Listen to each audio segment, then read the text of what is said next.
Así Santana. Hoy yo voy a hablar en el trabajo en grupo y el rendimiento y productividad grupal.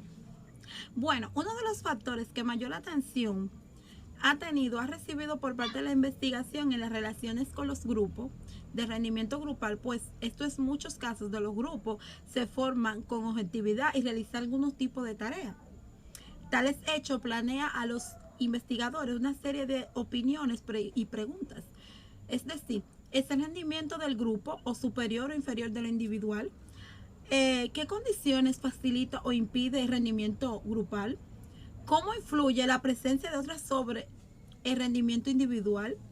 Y si la base de la respuesta está cuestionada, son aumentos complejos, se pueden afirmar que en general todo depende en gran manera de la naturaleza de la tarea. O sea que dependiendo de la tarea, de lo que se vaya a hacer, el rendimiento grupal puede funcionar y no puede funcionar. Dice que la distancia entre rendimiento y productividad es otro de los aspectos importantes de establecer Parchit o Pritchett en el 1992, el primer implicar el implemento de resultados sobre este esquema de los valores del rendimiento, evaluaciones y conductas, de mientras que la productividad hace referencia al resultado de una serie con la entrada o a los recursos disponibles, que es la eficiencia o las relaciones con la meta, los objetivos y efectividad. Si trasladamos estos conceptos a la vida diaria de los grupos, se suele considerar que el rendimiento está funcionando, de estas funciones, de las series de variables o procesos grupales que se encuentra implicando en la realización de la tarea. Entre ellos, cabe destacar el patrón de la interacción de las relaciones impersonales entre los miembros y la comunicación de la estrategia. Relaciones con la resolución de conflictos o la toma de decisiones, soluciones de problemas.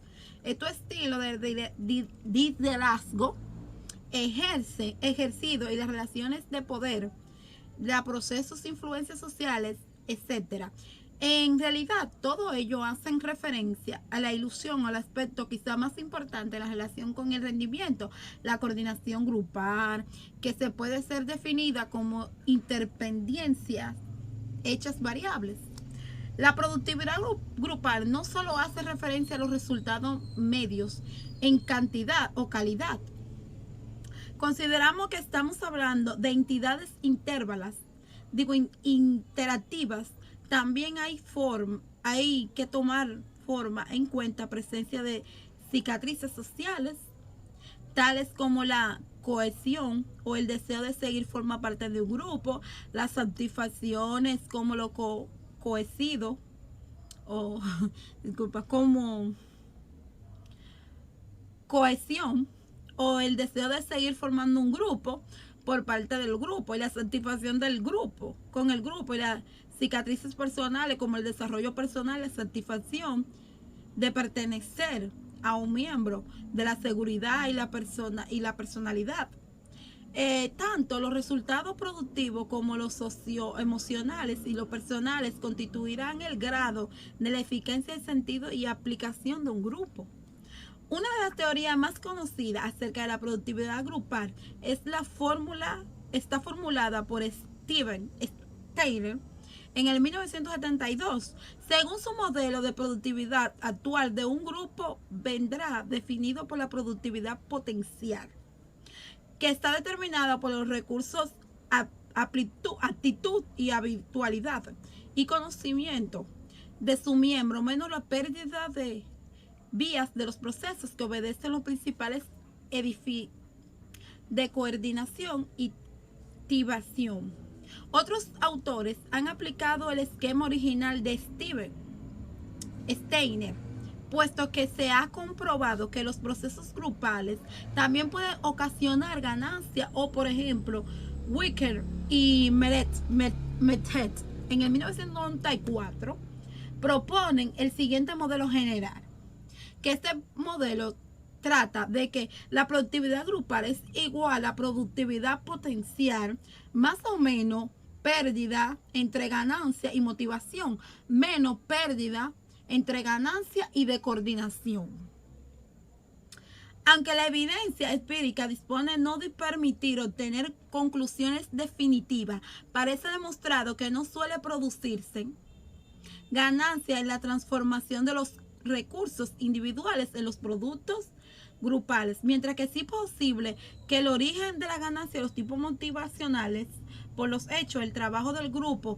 No obstante, existen técnicas organizacionales tales como el diseño de la tarea o el de liderazgo, utilización de los cuales son capaces de reducir la pérdida de la coordinación grupal. Hasta aquí mi presentación. Ya se sabe. Espero que les haya gustado. Quería explicarles sobre la productividad grupal. Es igual a productividad potencial, más o menos productividad entre ganancias y motivacionales, menos pérdida y ganancias de coordinación. Aquí no quiero decir, él no pone un ejemplo a decir que la productividad grupal, no, es un grupo, que eso es igual a potencialidad potencial, o sea que pueden sacarle potencial a un grupo dependiendo en cómo se enfoque, en lo que se va a enfocar, porque por eso es que él dice más o menos pérdida entre ganancia motivacional, o sea que dependiendo de cómo esté formado el grupo, por dónde venga el grupo y cuáles son los miembros del grupo y qué tienen en relación los grupos, puede tener o pérdida o ganancia. Pueden sacar el potencial de las personas o pueden disminuir el potencial de una persona.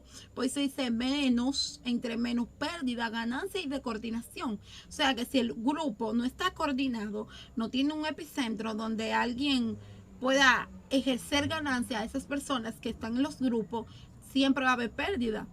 Por eso que él pone menos entre pérdida entre ganancia. Así que espero que les haya gustado. Mi nombre es María y les estaré hablando acerca del trabajo en grupo y la solución de los problemas.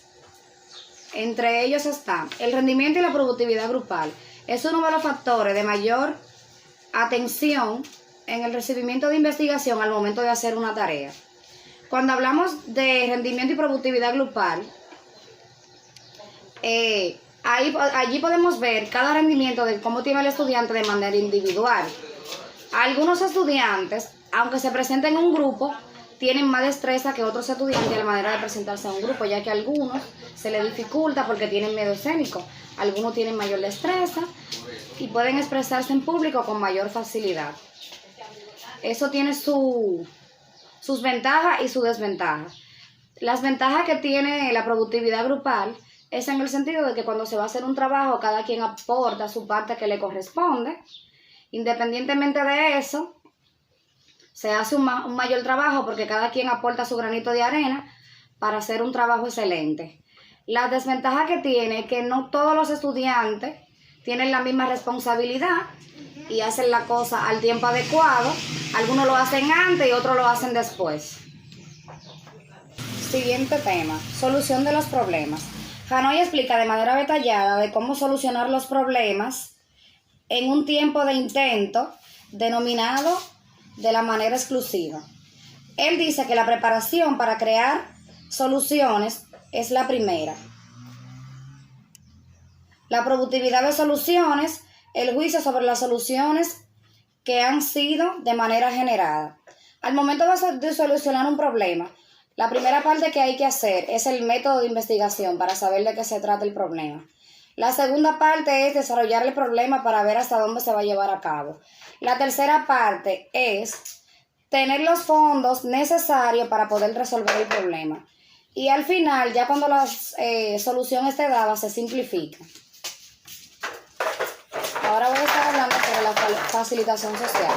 La facilitación consiste en tener todos los materiales necesarios al momento de hacer una tarea o un método de investigación para que todo se haga más fácil y se pueda desglosar de manera detallada.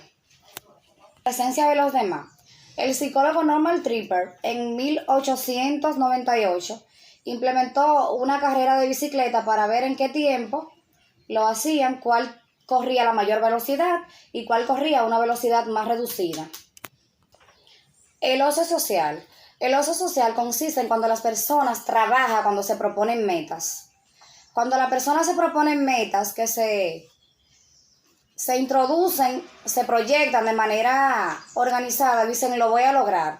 Por ejemplo, nosotros como profesionales que decidimos estudiar, nosotros tenemos una meta de llegar hasta la meta final, de graduarnos, de hacernos buenos profesionales, y al final nosotros queremos ejercer nuestra carrera. Cuando en la vida nos proponemos metas, todo marcha mejor, porque con ese ámbito de las metas, nosotros nos proyectamos y decimos que lo vamos a lograr. Y siempre y cuando tenemos el enfoque necesario, podemos ser grandes y adquirir buenos conocimientos y tener mayor capacidad al momento de estresarnos, de salir con cualquier solución al nivel del problema. El ocio es como lo que llevamos dentro, como la fuerza de voluntad, lo que nos impulsa a seguir adelante. Hasta aquí mi exposición, espero que sea de gran agrado para todos ustedes y que puedan adquirir los conocimientos necesarios. Bendiciones para todos, que tengan feliz resto del día. Y me corresponde hablarles sobre polarización de grupos, pensamiento de los grupos y persuasión. La polarización grupal es un fenómeno que tiene lugar entre las personas de un mismo grupo. Se refiere a la intensificación o el fortalecimiento de las referencias sociales de un grupo. Hablamos de ideas o conductas como forma de manifestación de esas ideas que afianzan. En la polarización, la decisión tomada por los miembros del grupo se aleja del punto medio y se aproxima a uno de los polos del espectro de opiniones que ya existían previamente en el grupo. Por así decirlo, en la polarización, el grupo tiende a alejarse del medio o punto moderado de un continuo de posicionamientos, siguiendo la tendencia predominante en el grupo. Ejemplo, separamos individualmente a un grupo de personas para que respondan preguntas acerca de un dilema. La polarización de grupos se presenta de forma natural. En la vida diaria, las personas se asocian principalmente con otras personas cuyas actitudes son similares a las propias. Observa tu propio círculo de amigos. En las situaciones naturales, es difícil discriminar la causa del efecto, pero el fenómeno en el laboratorio, en efecto, encuentra paralelos con la vida real. Pensamiento de los grupos. Es una expresión acuñada por el psicólogo Irving James en 1972 para describir el proceso por el cual un grupo puede tomar decisiones malas o irracionales. En una situación de pensamiento en grupo, cada miembro del grupo intenta conformar su opinión a la que cree que es el consenso del grupo. El pensamiento de grupo ocurre cuando la búsqueda de cohesión y conformidad y la diversidad interrumpen la capacidad del grupo para resolver problemas y tomar decisiones y domina la confianza de los individuos dentro del grupo. Sus síntomas, a partir de los registros históricos y de las memorias de los participantes y observadores, Janis identificó 8 síntomas de pensamiento grupal. Estos síntomas son una forma colectiva de atenuar la disonancia que prevalece, en la medida en que los miembros del grupo tratan de mantener un sentimiento grupal positivo al enfrentar una amenaza. Los primeros 2 síntomas del pensamiento grupal llevan a los miembros del grupo a sobreestimar los derechos y el poder del grupo. Ilusión de invulnerabilidad y credibilidad incuestionable en la moralidad del grupo. También se presenta un estado de mentalidad cerrada entre los miembros del grupo, racionalización y visión estereotípica del oponente. Finalmente, el grupo experimenta presiones importantes hacia la uniformidad, autocensura, ilusión de unanimidad y guardianes del discernimiento. La persuasión es un tipo de influencia en los seres humanos, fenómeno por el que, mediante un mensaje transmitido por el emisor, se busca un cambio en las actitudes, creencias o comportamientos en el receptor o receptores de dicha información. Buenas tardes, mi nombre es Edwin Abreu y estaré hablando acerca de la influencia del liderazgo en los grupos. Al principio, la mayoría de los movimientos sociales, una pequeña minoría, es la que ejerce a veces el poder, el dominio, y posteriormente incluso pueden llegar a adquirir la mayoría. Según Emerson dijo, toda la historia es un registro del poder de la minoría, y utilizó varios ejemplos como el de Copérnico y Galileo. Y dijo, la historia de la tecnología ha sido hecha por una minoría innovadora, al igual que el de Robert Fulton y otro más. Puede cambiar la minoría, la mayoría, estando la minoría carente de poder y de influencia. Para saber esto hay que analizar lo que estudió Moscovy en 1985.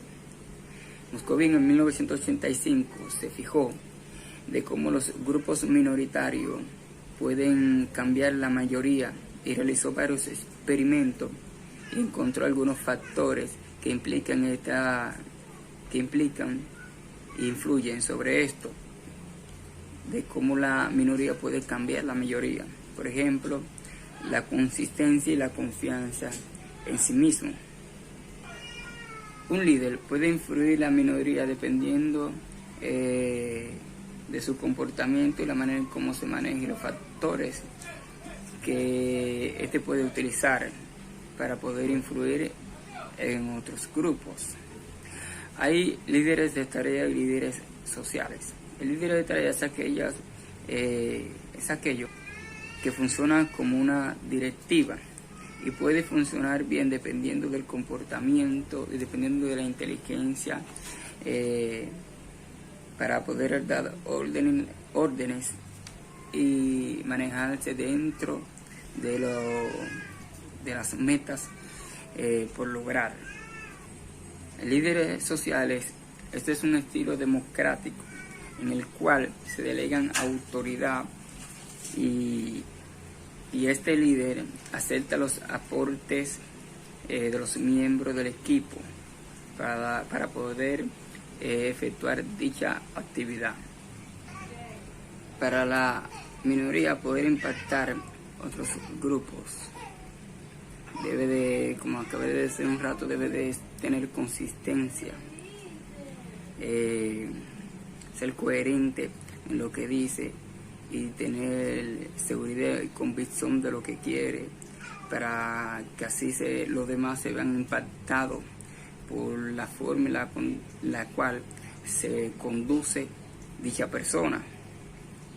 Hasta aquí mi parte, voy a dejar. Compañeras, mi nombre es María Altagracia Ramírez Santana, y después de haber escuchado a mis compañeros exponer, hoy le vengo a hablar sobre lo que son los efectos de estructuras de grupo.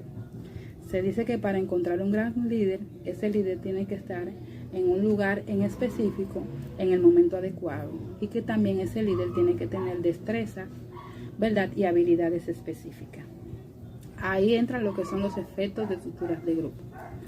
En los efectos de estructuras de grupo, esto se caracteriza porque la comunicación dentro de esta estructura se da mayormente entre diferentes estatus jerárquicos dentro del grupo. Así se puede definir como estructura centralizada y estructura descentralizada. Si bien más esta imagen le puedo explicar sobre la estructura centralizada. Bien, la estructura centralizada, supongamos que este puntito en el medio es el líder, ¿verdad?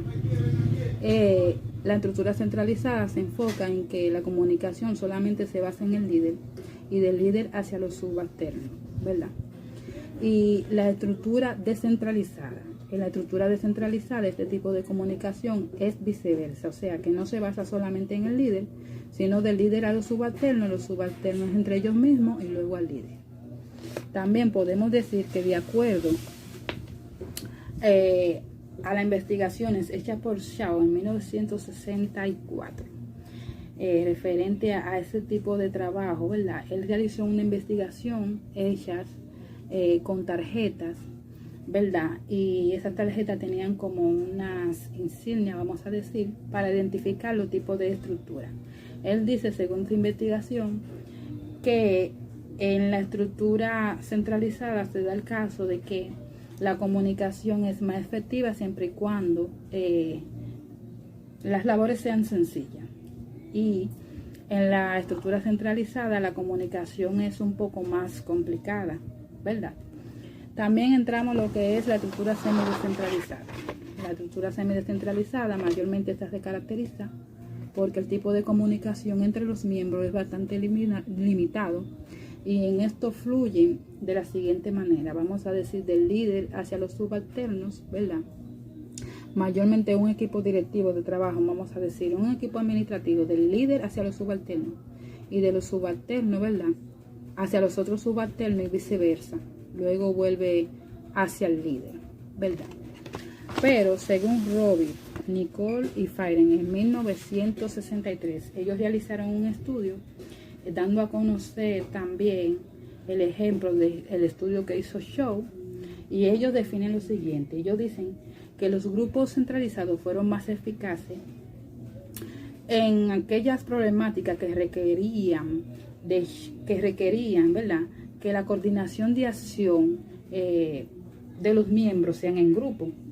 Pero en los grupos descentralizados, mayormente fueron más eficaces en los problemas que requerían que los miembros se enfrentaran a sus miedos. También en los grupos descentralizados, ¿verdad?, son más flexibles a los cambios. Y según Lipping en 1951, él declara lo siguiente: podría decirse, según el liderazgo, el tipo de comunicación según el liderazgo puede ser el liderazgo autoritario. Vamos a decir, este tiene una clasificación como estructura centralizada, porque mayormente la comunicación va hacia una sola persona. Y en el liderazgo democrático tiene una comunicación descentralizada, porque la estructura no se basa solamente a una sola persona, sino que va directamente hacia el líder y hacia los subalternos. Por eso se clasifica como estructura descentralizada.